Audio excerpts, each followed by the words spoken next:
കേൾക്കുക. നമസ്കാരത്തിന് ശേഷമുള്ള കൂട്ടപ്രാർത്ഥനയാകുന്ന ബിദ്അത്ത്, സുബഹിക്ക് ശേഷമുള്ള കുനൂത്താകുന്ന ബിദ്അത്ത്, ഒരാൾ വ്യഭിചരിക്കുന്നതിനേക്കാൾ വലിയ തിന്മ. അതായത് നമസ്കാരാനന്തരമുള്ള കൂട്ടുപ്രാർത്ഥന, അതുപോലെ സുബഹിക്കുള്ള കുനൂത്ത്, ഇത് രണ്ടും വ്യഭിചാരത്തെക്കാൾ വലിയ തിന്മയാകുന്നു. സുബ്ഹാനല്ലാഹ് എന്ന് ഞാൻ പറഞ്ഞു എന്നാണ്. യഥാർത്ഥത്തിൽ എന്താണ്?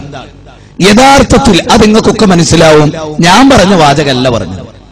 മഹാന്മാരായ രണ്ട് സഹാബികളെ ഉദ്ധരിച്ചിട്ട് അവരുടെ വാചകം പറഞ്ഞാണ്. കേട്ടോളൂ, എന്ന് നിങ്ങൾക്ക് അതിന്റെ പ്രസക്തമായ ഭാഗങ്ങൾക്ക്. പണ്ഡിതന്മാർ പറയുന്ന കാര്യങ്ങൾ നമ്മൾ മനസ്സിലാക്കിയിരുന്നുവെങ്കിൽ നമുക്കിങ്ങനെ സംഭവിക്കുമായിരുന്നില്ല. മഹാനായ അബ്ദുല്ലാഹിബ്നു ഉമർ റളിയല്ലാഹു അൻഹു അദ്ദേഹം പറയുന്നു, ഇബ്നു ഉമർ, എല്ലാ ബിദ്അത്തും വഴികേടാണ്. വകുല്ലു ബിദ്അത്തിൻ ളലാല, എല്ലാ വഴികേടും ബിദ്അത്താണ്. നിങ്ങൾ മനസ്സിലാക്കണം ആ ബിദ്അത്ത്. എന്നിട്ട് അദ്ദേഹം പറയാൻ, ജനങ്ങൾ അതിനെ നല്ലതായി കണ്ടാലും ശരി, ബിദ്അത്തിനെ ജനങ്ങൾ നല്ലതായി കണ്ടാലും ശരി, അത് വഴികേടാണ്. വകുല്ലു ബിദ്അത്തിൻ ളലാല, ആ വഴികേടുകളെല്ലാം നരകത്തിലേക്കാണ്. ഈ വസ്തുത നമ്മൾ മനസ്സിലാക്കണം. ഇത് ഇബ്നു ഉമർ റളിയല്ലാഹു അൻഹു പറയുന്നതാണ്. സുഫിയാനു സൗരി റഹ്മത്തുള്ളാഹി അലൈഹി, സുഫിയാനു സൗരി പറയാൻ, നോക്ക്, തിന്മകളേക്കാൾ പിശാചിന് ഏറ്റവും ഇഷ്ടം ബിദ്അത്താണ്. ഒരു തിന്മ ഒരാൾ വ്യഭിചരിക്കുന്നതിനേക്കാൾ, ഒരാൾ മദ്യപിക്കുന്നതിനേക്കാൾ, ഒരാൾ പലിശ കൊടുക്കുന്നതിനേക്കാൾ, ഒരാള് ഈ നിലക്ക് അധർമ്മം പ്രവർത്തിക്കുന്നതിനേക്കാൾ, അളവിലും ദുഃഖത്തിലും കൃത്രിമം പ്രവർത്തിക്കുന്നതിനേക്കാൾ പിശാചിന് ഏറ്റവും ഇഷ്ടം നമസ്കാരത്തിന് ശേഷമുള്ള കൂട്ടപ്രാർത്ഥനയാകുന്ന ബിദ്അത്ത്, സുബഹിക്ക് ശേഷമുള്ള കുനൂത്താകുന്ന ബിദ്അത്ത്, ഒരാൾ വ്യഭിചരിക്കുന്നതിനേക്കാൾ വലിയ തിന്മ. സുബ്ഹാനല്ലാഹ്. ഇത് പറഞ്ഞവൻ KNMന്റെ പ്രസിഡന്റ് അല്ല, സെക്രട്ടറി അല്ല. സമൂഹമേ, നിങ്ങൾക്ക് എന്തുകൊണ്ട് മനസ്സിലാകുന്നില്ല എന്നാണ് എനിക്ക് തോന്നുന്നത്. എന്തുകൊണ്ട് നിങ്ങൾക്ക് ഇത് മനസ്സിലാകുന്നില്ല? ഒരാൾ വ്യഭിചരിക്കുന്നത് കണ്ടാൽ, മറുഭാഗത്ത് ഒരാൾ നമസ്കാരാനന്തര കൂട്ടുപ്രാർത്ഥന കണ്ടാൽ പിശാച് ഏറെ സന്തോഷിക്കുക. വ്യഭിചരിക്കുന്ന പ്രവൃത്തിയല്ല ഈ കൂട്ടുപ്രാർത്ഥന നടത്തുന്ന മുസ്ലിയാരെ കൊണ്ടാണ് എന്ന് പറയുന്നത് സുഫിയാനു സൗരിയാണ്. സുഫിയാനു സൗരി KNMന്റെ പ്രസിഡന്റ് അല്ല. മനുഷ്യരെ, ഇനിയെങ്കിലും നിങ്ങൾക്ക് ഇത് മനസ്സിലാകുമോ? എനിക്കറിയില്ല. മനസ്സിലായല്ലോ? ഹൃദയം എന്ന് പറഞ്ഞു ഒന്ന്, സ്പന്ദിക്കുന്ന ഹൃദയമുള്ള മനുഷ്യരെ, ഞാനല്ല അത് പറഞ്ഞത്. എന്റെ പേരിൽ എന്തെല്ലാം പുകിലുകൾ. മഹാനായ സുഫിയാനു സൗരി പറഞ്ഞ ഉദ്ധരണിയാ പറഞ്ഞു, അബ്ദുല്ലാഹിബ്നു ഉമർ പറഞ്ഞ ഉദ്ധരണിയാ പറഞ്ഞു. ഇസ്ലാമിൽ ശിർക്ക് കഴിഞ്ഞാൽ പിന്നെ ഏറ്റവും വലിയ തിന്മ ബിദ്അത്താ. കാരണം അത് മതമുണ്ടാക്കലാണ്. ബിദ്അത്ത് സുന്നത്തിന്റെ സ്ഥാനത്ത് വരുമ്പോ നല്ല ആത്മാർത്ഥമായി, നല്ല തേട്ടത്തോടെ, അതിലെന്തിനാ പശ്ചാത്താപോ? കൂട്ടുപ്രാർത്ഥന, നമസ്കാരാനന്തരമുള്ള കൂട്ടുപ്രാർത്ഥന സുന്നത്താണ് എന്നുള്ള നിലയ്ക്ക് ഇഖ്ലാസോടുകൂടിയാ ചെയ്യുന്നത്. അതുകൊണ്ട് പശ്ചാത്താപമല്ല. വ്യഭിചാരം ചെയ്താൽ പശ്ചാത്താപമുണ്ട്. അതാണ് ഹറാമിനേക്കാൾ വലുതാണ് ബിദ്അത്ത്. കാരണം അതല്ല അള്ളാഹു അനുവദിച്ചിട്ടില്ലാത്ത കാര്യം മതമായി അവർക്ക് നിശ്ചയിച്ചു കൊടുത്ത വല്ല പങ്കാളികളൊക്കെ ഉണ്ടോ? അപ്പൊ ഒരു ബിദ്അത്ത് ഒരു ഉസ്താദ് ഉണ്ടാക്കി അത് ദീനാണെന്ന് ഒരാൾ വിശ്വസിച്ചാൽ ആ വിശ്വസിച്ച വ്യക്തി മുശ്രിക്കായി. അല്ലാഹു പറയാ. അപ്പൊ നിങ്ങൾക്കറിയോ വ്യഭിചാരത്തെക്കാൾ വലിയ തിന്മയാണോ ശിർക്കാകുക എന്നുള്ളത്? നിങ്ങൾ ചിന്തിക്കേ. പണ്ഡിതന്മാർ, എനിക്ക് ചുരുങ്ങിയത് സുന്നി പണ്ഡിതന്മാർ, നിങ്ങൾ ദീന് പഠിക്കുക. ജീവിതത്തില് മരിച്ചു പോകും, ഏത് നിമിഷവും മരിച്ചു പോകും.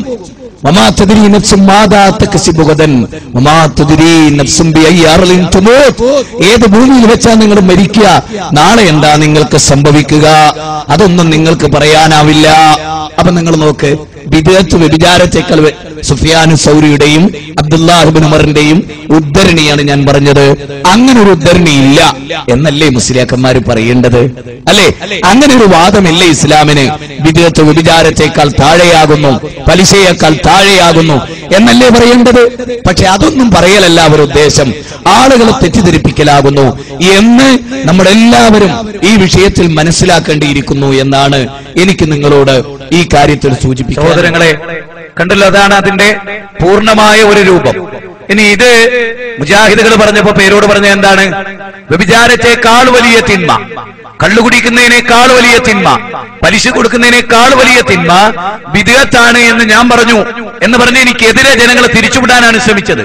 ഇന്ന് AP സുന്നികളിൽ ഏറ്റവും അറിയപ്പെട്ടവരുടെ ഗ്രാൻഡ് മുഫ്തി പൊന്മള അബ്ദുൽ ഖാദർ മുസ്ലിയാർ അദ്ദേഹം നടത്തുന്ന ഒരു പ്രൗഢമായ സദസ്സിലെ ഗംഭീരമായ പ്രസംഗം എന്നേക്കാൾ ഡീറ്റെയിൽ ആയിട്ട് അദ്ദേഹം പറയാൻ. ഈ വിഷയം പഠിച്ച് ഇരുത്തം വന്നവരൊക്കെ ആ കാര്യത്തിൽ ഞാൻ പറഞ്ഞ അഭിപ്രായക്കാരാണ്. അഥവാ എന്റെ അഭിപ്രായമല്ല, അത് ദീനിന്റെ അഭിപ്രായം അങ്ങനെയാണ്. ഈ വിഷയത്തിൽ ഇത് നിങ്ങൾ ശരിക്കും ശ്രദ്ധിക്കണം. പൊന്മള അബ്ദുൽ ഖാദർ മുസ്ലിയാരുടെ പ്രസംഗം ചിലപ്പോൾ ഏതെങ്കിലും മുസ്ലിയാക്കന്മാർ കേൾക്കുന്നുണ്ടാവും, ദൂരെ നിന്ന് സുന്നികളിൽപ്പെട്ട ചില മണ്ഡലം പ്രസിഡന്റുമാർ കേൾക്കുന്നുണ്ടാവും, അല്ലാത്ത ചില ആളുകൾ കേൾക്കുന്നുണ്ടാവും. നിങ്ങളൊക്കെ ശരിക്കും ശ്രദ്ധിക്കുക. മരിച്ചുപോകും, ഞാനിത് ഓർമ്മപ്പെടുത്തുന്നു. മരണാനന്തര ജീവിതമുണ്ട്. അവിടെ അള്ളാഹു ഒരിക്കലും ഈ ജാതി കൃത്രിമത്വത്തിന് ഒരിക്കലും മനുഷ്യൻ അവസരം തരികയില്ല. ലാ യതകല്ലമൂന ഇല്ലാ മൻ അദ്ന ലഹുർ റഹ്മാൻ വഖാല സവാബ. അവിടെ മിണ്ടാൻ കഴിയില്ല. അവിടെ ഒരാളുടെ റെക്കമെൻഡേഷൻ സ്വീകരിക്കപ്പെടുകയില്ല. അവിടെ നേതാക്കന്മാർ അനുയായികളെ സഹായിക്കപ്പെടുകയില്ല. വേറെ ഒന്നും നിങ്ങൾക്ക് അവിടെ ലഭിക്കുകയില്ല. അതുകൊണ്ട് ബിദ്അത്തിനെ കുറിച്ചും വ്യഭിചാരത്തെ കുറിച്ചും ഇസ്ലാമിന്റെ കാഴ്ചപ്പാട് എന്താ? വ്യഭിചാരമാണോ ഏറ്റവും വലിയ തിന്മ?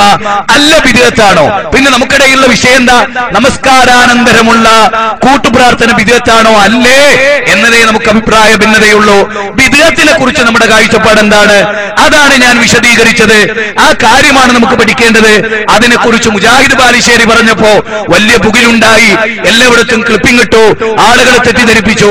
എന്നാൽ പൊന്മള അബ്ദുൽ ഖാദർ മുസ്ലിയാർ അതേ കാര്യം അതിനേക്കാൾ ഗൗരവമായി കുറെ കൂടെ ഉദ്ധരണികൾ ഉദ്ധരിച്ച് വളരെ ഗൗരവമായി പറയുന്നു. എന്തുകൊണ്ട് നിങ്ങൾ ക്ലിപ്പിംഗ് ഇടുന്നില്ല? എന്തുകൊണ്ട് നിങ്ങൾ ജനങ്ങളെ അത് കേൾപ്പിക്കുന്നില്ല? നിങ്ങൾക്ക് സത്യമല്ല വലുത്, മറിച്ച് തെറ്റിദ്ധരിപ്പിക്കലാകുന്നു.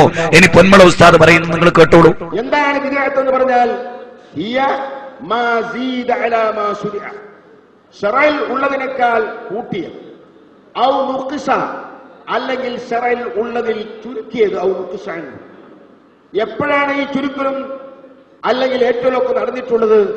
ബഅദ ഇൻഖിറാദിൽ അസ്മിനത്തി സലാസ, ഉത്തമമായ നൂറ്റാണ്ടുകൾ, ഖൈറുൽ ഖുറൂനി ഖർനി സുമ്മല്ലദീന യലൂനഹും സുമ്മല്ലദീന യലൂനഹും എന്ന മഹാനായ സയ്യിദുനാ മുഹമ്മദ് റസൂലുള്ളാഹി തങ്ങൾ വിശേഷിപ്പിച്ച ഉത്തമമായ 3 നൂറ്റാണ്ടുകൾ കഴിഞ്ഞ ശേഷം കൂട്ടുകയോ കുറക്കുകയോ ചെയ്തു. എങ്ങനെ?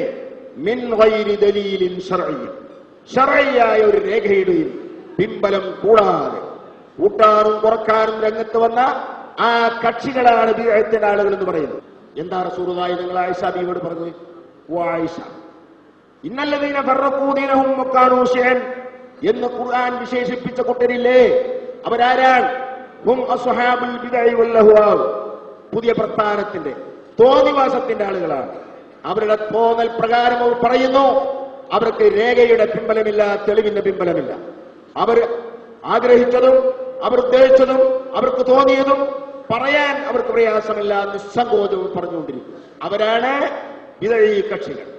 ലൈസ ലഹും തൗബത്തുൻ, അവർക്കൊരിക്കലും തൗബയില്ല. കക്ഷികൾ ലൈസ ലഹും തൗബത്തുൻ, അവർക്കൊരിക്കലും തൗബയില്ല, പാപമോചനമില്ല. എന്താ കാരണം? ഇമാം റാസി റഹ്മത്തുള്ളാഹി അലൈഹി വിശദീകരിച്ചു എന്താ തൗബയില്ല എന്ന് പറഞ്ഞാൽ. ഈ കക്ഷികൾ ബിദ്അത്തിൽ നിലകൊള്ളുന്ന കാലത്തോളം അവർക്ക് തൗബ ഉണ്ടാകില്ല. എന്തുകൊണ്ട്? ഫാസിഖീങ്ങളും മുബ്തദീങ്ങളും തമ്മിൽ എവിടെയാണ് വ്യത്യാസപ്പെടുന്നത്? എന്തുകൊണ്ട്? ഫാസിഖീങ്ങളും മുബ്തദീങ്ങളും തമ്മിൽ എവിടെയാണ് വ്യത്യാസപ്പെടുന്നത്? കള്ളുകുടി മഹാപാപമാണ്. അല്ലാഹു ഹറാമാക്കിയ നഫ്സിനെ കൊല്ലൽ മഹാപാതകമാണ്. വ്യഭിചാരം മഹാപാതകമാണ്, കുറ്റമാണ്. അങ്ങനെയൊക്കെ മഹാകുറ്റങ്ങൾ തന്നെയാണെങ്കിലും ആ കുറ്റങ്ങൾ ചെയ്തവൻ ഇസ്ലാമിന് പുറത്താണ്, കാഫിറാണെന്ന് നാം പറയുന്നില്ല.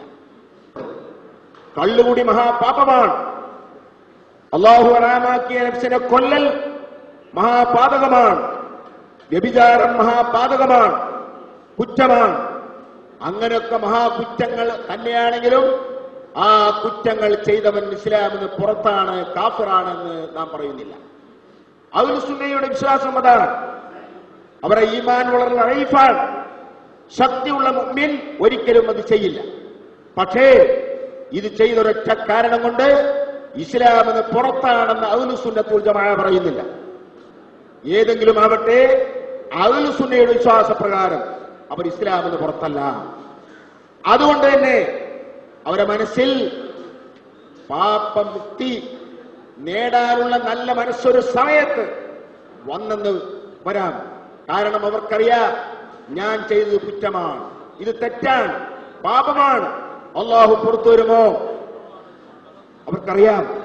അതുകൊണ്ട് തന്നെ ഒരു വേളയിൽ അവർ പറയും, ഇതാ ഞങ്ങൾ പാപം ചെയ്തു പോയി, ഞങ്ങൾക്കതിൽ നിന്ന് മുക്തി കിട്ടണം. അതുകൊണ്ട് തന്നെ സയ്യിദുമാരെ കാണുമ്പോൾ, ആലിമീങ്ങളെ കാണുമ്പോൾ, സാലിഹീങ്ങളെ കാണുമ്പോൾ ദുആ ചെയ്യാൻ വേണ്ടി പറയും. ഈ സ്വഭാവം മുബ്തദിയിൽ കാണില്ല. കാരണം അവൻ വിശ്വസിക്കുന്നത് അവന്റെ ആശയങ്ങൾ 100% ശരിയാണ്, തെറ്റല്ല എന്ന്. അവന്റെ ആശയങ്ങളൊക്കെ സത്യമായി അവൻ വിശ്വസിക്കുന്നു. അതുകൊണ്ടാണ് അവർക്ക് തൗബയില്ല. കാരണം തൗബയുടെ ഒന്നാമത്തെ ഷർത്ത് തന്നെ അൽ ഇഖ്റാറു ബിദ്ദംബി, ചെയ്ത പാപം കൊണ്ട് സമ്മതിക്കണം. ഈ സമ്മതം ബിദ്അത്തുകാരിൽ നിന്ന് ഉണ്ടാവുകയില്ല. അതുകൊണ്ട് ആ ബിദ്അത്തിന്റെ ആളുകൾ ഒരിക്കലും തൗബ ഇല്ലാത്തവരാണെന്നും അനമിന്നും ബരിയും, ഞാൻ അവരിൽ നിന്ന് മുക്തനാണ്, വഹും മിന്നീ ബുറാഉ, അവർ എന്നിൽ നിന്ന് മുക്തന്മാരാണ്, അവരെന്റെ ആളുകളാണെന്ന് പറയണ്ട, എന്റെ ദീനിന്റെ ആളുകളാണെന്ന് പറയണ്ട. അത്രയും ശക്തമായ ഭാഷയിൽ ബിദ്അത്തുകാരെ സംബന്ധിച്ച് മഹാനായ നബി തങ്ങൾ പറഞ്ഞെങ്കിൽ ആ ബിദ്അത്തുകാരുടെ അടയാളമാണ് നാബൽസി പറഞ്ഞത്, ശറഉള്ളതിനേക്കാൾ കൂട്ടുകയോ കുറക്കുകയോ ചെയ്ത കക്ഷികളാണ്. സഹോദരങ്ങളെ, ഇത്ര ഡീറ്റെയിൽ ആയിട്ട് നിങ്ങൾ പരിശോധിക്കണം എന്തൊക്കെ കാര്യങ്ങളാണ് അവിടെ പറഞ്ഞതെന്നറിയോ? ഒന്ന്, ബിദ്അത്തുകാരന് തൗബയില്ല മരിക്കുന്നതുവരെ. അതായത് ഒരാൾ വ്യഭിചരിക്കുന്നു, ഞാൻ ഡീറ്റെയിൽ ആയിട്ട് പറയാം. ഒരാൾ കള്ളു കുടിക്കുന്നു, അവന് തൗബയുണ്ട്. കള്ളുകുടിച്ച് തൊട്ട സമയത്ത് അവൻ തൗബ ചെയ്തതിനെ ഒരിക്കലും ചെയ്യില്ലെന്ന് തീരുമാനിച്ചാൽ അള്ളാഹുവിന് പുറത്തു കൊടുക്കും. നേരെ മറിച്ച് ഒരാൾ ബിദ്അത്ത് ചെയ്യുന്നു, അതായത് നമസ്കാരാനന്തരമുള്ള കൂട്ടുപ്രാർത്ഥന മുജാഹിദ് പ്രസ്ഥാനത്തിന്റെ വാദപ്രകാരം പ്രവാചക തിരുമേനിയുടെ ശറഇൽ കൂട്ടിക്കൊണ്ടുവന്ന കാര്യമാണ്, ഇല്ലാത്ത കാര്യമാണ്. من أحدث في أمرنا هذا ما ليس منه فهو رد من عمل عملا ليس عليه أمرنا فهو رد كل أمتي يدخلون الجنة إلا من نبى قيل ومن نبى يا رسول الله ومن أطاعني دخل الجنة ومن نساني فقد أبى. അതാണ് മൻ അഹ്ദസ ഫീ അംരിനാ ഹാദാ മാ ലൈസ മിൻഹു ഫഹുവ റദ്ദുൻ. നമ്മുടെ ദീനിൽ ഇല്ലാത്തൊരു കാര്യം ദീനിൽ കടത്തിക്കുട്ടിയാൽ അത് തള്ളപ്പെടേണ്ടതാകുന്നു.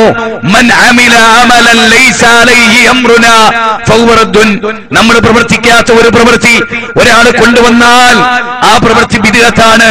അപ്പൊ നോക്ക്, ഖൈറുൽ ഖുറൂനി ഖർനി സുമ്മല്ലദീന യലൂനഹും സുമ്മല്ലദീന യലൂനഹും. ഉത്തമമായ 3 തലമുറ, അവരാചരിക്കാത്ത ആചാരം, അവരനുഷ്ഠിക്കാത്ത അനുഷ്ഠാനങ്ങൾ, അതാണ് ബിദ്അത്ത്. അതിന് 2 ഉദാഹരണം പറഞ്ഞു എന്ന് മാത്രം. സുബൈയിലുള്ള ഖുനൂത്ത് അതിനൊരു ഉദാഹരണമായി പറഞ്ഞു, അത് ബിദ്അത്താണെന്ന് പറഞ്ഞു. ഹദീസുകൾ ഉദ്ധരിച്ചു, ആ കാര്യം ഡീറ്റെയിൽ ആയിട്ട് വിശദീകരിച്ചു കൊടുത്തു. പള്ളി മിമ്പറുകളിൽ ഒരു ഉദാഹരണം പറഞ്ഞാണ്. ഏതുപോലെ ഇന്ന ബിദ്അത്ത്, ആ ബിദ്അത്ത് വ്യഭിചാരത്തെക്കാളും പിശാചിനിഷ്ടമാണ് എന്ന വിഷയം പഠിപ്പിച്ചു കൊടുത്താൽ. എന്താണ് പൊന്മള ഉസ്താദ് പറയുന്നത്? ചെന്നൈയിൽ നടന്നിട്ടുള്ള ഒരു ചോദ്യോത്തര സെഷനോടുകൂടിയുള്ള പ്രോഗ്രാമാണ് നിങ്ങൾ കാണുന്നത്. പാവം അറിഞ്ഞിട്ടുണ്ടാവില്ല, റോട്ടിൽ അദ്ദേഹത്തിന്റെ കൂടെയുള്ള അലവി സക്കാബിയും അതുപോലെ പേരോട് സക്കാബിമാരും ഇജാതി വിവരക്കേട് വിളമ്പുന്നത് ഗ്രാൻഡ് മുഫ്തി അറിഞ്ഞു കാണില്ല. ഇത് നിങ്ങൾ ശരിക്കും മനസ്സിലാക്കണം. ബിദ്അത്തുകാരന് തൗബയില്ല, വ്യഭിചാരിക്ക് തൗബയുണ്ട്. അപ്പൊ തൗബ ചെയ്യാൻ വ്യഭിചാരത്തെക്കാൾ വലുതാണ് ബിദ്അത്ത് എന്ന് പറഞ്ഞാൽ അത് ഒരിക്കലും വ്യഭിചാരത്തെ വെള്ളപൂശലല്ല, വ്യഭിചാരത്തെ ചെറുതാക്കി കാണിക്കലല്ല, മറിച്ച് ബിദ്അത്തിന്റെ ഗൗരവം കൂട്ടാനാണ്. ഇത് നിങ്ങൾ വളരെ ഗൗരവമായി മനസ്സിലാക്കണം. ഒരു വ്യക്തി ആത്മാർത്ഥമായിട്ടാണ് ഒരു ബിദ്അത്ത് ചെയ്യുക, അതിന് തൗബ ഇല്ല. കാരണം മരിക്കുന്നവരെ ഇത് പുണ്യമാണ് എന്ന് വിചാരിച്ചിട്ടാ. കള്ളുകുടിക്കുന്ന ഒരു മനുഷ്യനും ഇത് നല്ലതാണെന്ന് ജീവിതത്തിൽ ഒരു സെക്കൻഡ് പോലും വിചാരിക്കുന്നില്ല. നിങ്ങൾ മനസ്സിലാക്കണം. അതുകൊണ്ട് ഞാൻ പ്രസംഗിച്ച പ്രസംഗം അവരുടെ കൂട്ടത്തിലെ ഏറ്റവും പ്രഗത്ഭനായ പണ്ഡിതൻ ആധികാരികമായി പഠിച്ചു പറഞ്ഞ ആ ഇൽമാണ് ജനങ്ങളുടെ ഇടയിൽ പഠിപ്പിച്ചു കൊടുത്തത്.